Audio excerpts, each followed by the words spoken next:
High, তোমরা আগের ব্লগটা যারা যারা দেখেছো তোমরা তো জানোই যে আমরা কোথায় এসেছি। হ্যাঁ, আমরা এসেছি টাকি। চলো সেকেন্ড পার্টটা শুরু করা যাক। গাড়িতে আস্তে আস্তে মাম্মাম তার টুপি বাতাসে উড়িয়ে ফেলেছে, তো তার জন্য এখন একটা নতুন টুপি কেনা হচ্ছে, কারণ প্রচণ্ড পরিমাণে ঠান্ডা ছিল। টুপি তো না পরলেই নয়। আমার গলার আওয়াজ শুনে তোমরা হয়তো বুঝতেই পারছো আমার কতটা পরিমাণে ঠান্ডা লেগেছে। তো যাই হোক, তোমরা একটু মানিয়ে নিও আমার কথার সাথে। তো আমরা চলে এসেছি এখন পরের লোকেশানে। আর এই যে এখন আমরা নৌকায় বসে পড়েছি। আর একটা সবারই ইচ্ছে থাকে যে নৌকায় উঠবো, কিন্তু আমার তেমন একটা ইচ্ছে ছিল না, কারণ আমি বীভৎস ভয় পাই জলের জন্য। তো এই যে আমি ভয়টাকে বুকে চেপে রেখে চলে এসেছি সামনে, শুধুমাত্র কিছু ছবি তুলবো আর সেগুলো পোস্ট করব সেই কারণে। চলো, আমি এখানে এসে অনেক কিছু বোঝাচ্ছিলাম যে কিভাবে ছবি তুলতে হবে না তুলতে হবে, এই সমস্ত জিনিস করে চলে এসেছি একেবারে জায়গায়।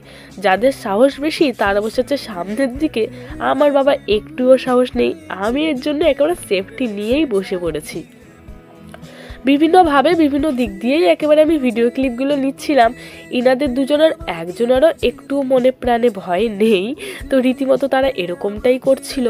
আমি জাস্ট বরকে বলছিলাম তুমি একটু দাঁড়াও, তোমার কিছু ভিডিও ক্লিপ বা আমি ছবি তুলে দিই। আর রীতিমতো সে তো দাঁড়িয়েছে, আমি পেছন দিক দিয়ে চিল্লিয়ে যাচ্ছি যে কি ঠিক করে দাঁড়াও, নড়াচড়া করো না। আমার বেশি টেনশন হচ্ছিল। তো তারপরে কি ভাবলাম আবার কবে উঠি না উঠি, চলো আরেকটু ভিডিও ক্লিপ আর ছবি নিয়ে নিই। রীতিমতো আমার পরাণ পাখি খাঁচার থেকে বেরিয়ে যাচ্ছিল, তবুও কি ছবি তো তুলতে হবে, তার জন্যই এতটা রিস্ক নেওয়া। চলো তারপর আমরা আরও বেশি ভিডিও ক্লিপ নিয়েছি।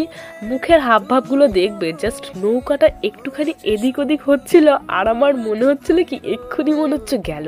তো আমার এর জন্যই মুখের হাবভাবগুলো এরকমটাই হচ্ছিল। কিন্তু সত্যি কথা বলতে নৌকাটা কিন্তু আমাদের অনেকক্ষণ ধরে চালিয়েছে, আর অনেকক্ষণ থাকার পরে ভয়টা একটু আমার কমেছে। যদিও বা আমি অনেক বেশি reels video clip Instagram Facebook সমস্ত জায়গায় নিয়েছি, আর আশা করি তোমরা এতক্ষণে দেখেও নিয়েছো।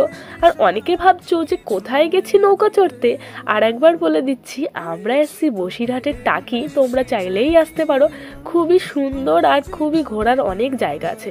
আমার কাণ্ড কারখানা দেখো, আমি এখানে শুয়ে পড়েছি রীতিমতো ইনস্টাগ্রামে রিলসের জন্য। আমি এতটাই ভিডিও করতে ভালোবাসি। তারপর কি চলে এসেছি, একেবারে নেমে যাব এখন। নামার সময় আমার প্রচণ্ড পরিমাণে ভয় লাগছিল। সত্যি কথা বলতে একটা মানুষের মধ্যে সমস্ত গুণ তুমি পাবে না, একটা থাকলে আর একটা নাই বা থাকতে পারে, তাই না? চলো সব কিছু মানিয়ে নিয়েই আমাদেরকে চলতে হয়। তো এখন আমরা চলে এসেছি এই যে এই জায়গাটায়, আর এখানে আমি আর দিদি এসেছিলাম, আর ওরা সবাই গাড়িতেই ছিল। তারপর আমরা চলে যাব এখন রাজবাড়ি। তো ভাবলাম সব কিছুই যখন টাকের দেখলাম, এটা কেন বাদ থাকবে।